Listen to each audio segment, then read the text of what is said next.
In 1922, with the Kumas completing construction and the Nagaras well underway, Japan started its next class of cruiser.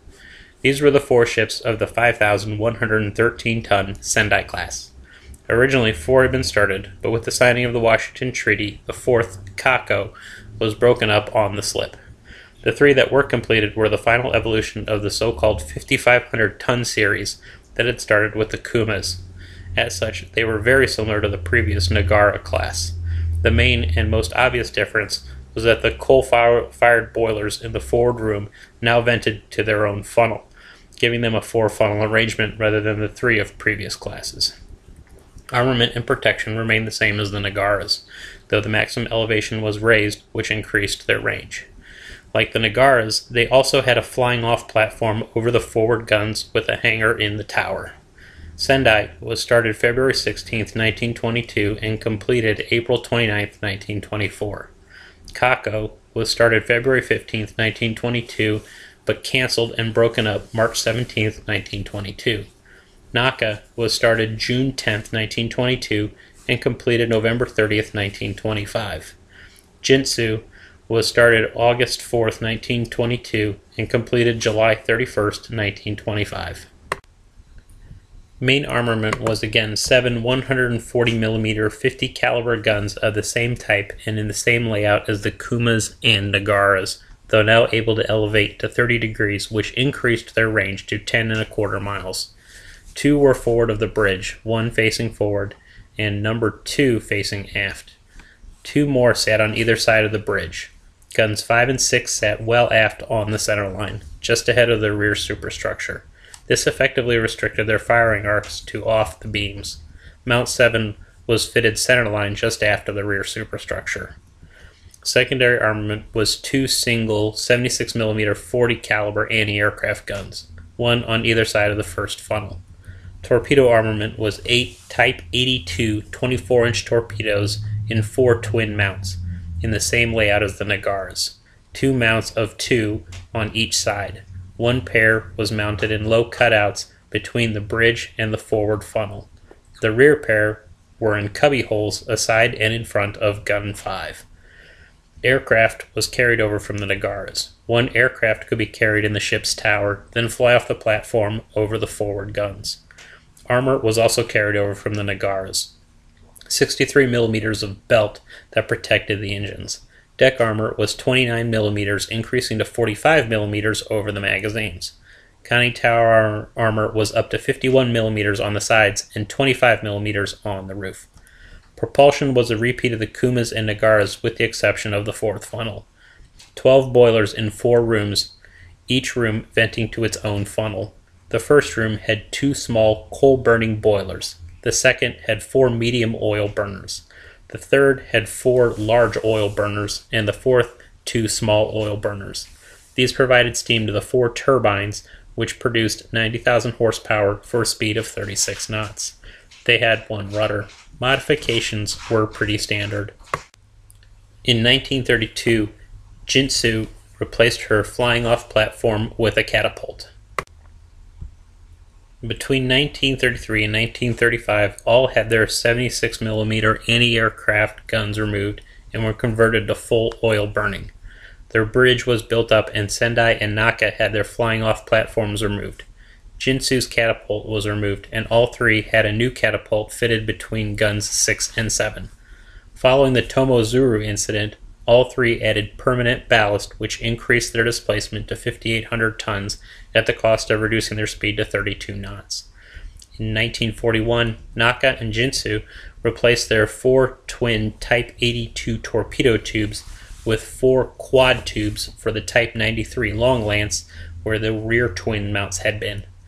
While undergoing repairs in April of 1943, Naka exchanged her No. 5 gun for a twin 5-inch 40 caliber anti-aircraft mount, added 2 depth charge racks at her stern for 36 depth charges, and was fitted with the Type 21 radar. In May through June of 1943, Sendai underwent the same modifications. Sendai spent the first 2 months of the war supporting the invasion of Malaya and the drive south towards Singapore. Besides providing fire support, probably the highlight was the late January battle off Endau, when Sendai and the destroyers she was leading fought the British destroyers Thanet and Vampire, resulting in the sinking of Thanet. In February and most of March, she covered the invasion of northern Sumatra. In late March, she supported the invasion of the Andaman Islands. At the Battle of Midway in early June, she sailed as part of the main body and thus saw no action before returning to Japan. In mid-July, she sailed to the East Indies to support the Burma campaign, but this was called off in early August when the U.S. landed on Guadalcanal, so instead she headed to the Solomons, arriving near the end of the month. In mid-September, she was part of two groups that bombarded the island, then landed troops. During the first naval battle of Guadalcanal, she was held back to screen the carrier Junio, but at the second battle, she and her destroyers scouted ahead of Kirishima's group, only to be chased off by 16-inch gunfire from Washington. Remaining in the Solomons with the occasional return to Japan for refit, she mostly escorted convoys around the central and northern Solomons. While ferrying troops to Empress Augusta Bay on November 2nd of 1943, she was caught in the battle there. At about 3 a.m., she started getting pummeled by 6-inch shells from the 4 American cruisers. An hour later, down by the stern, as she hobbled her way north back to Rubal, she was overtaken by the American destroyers and beat on some more.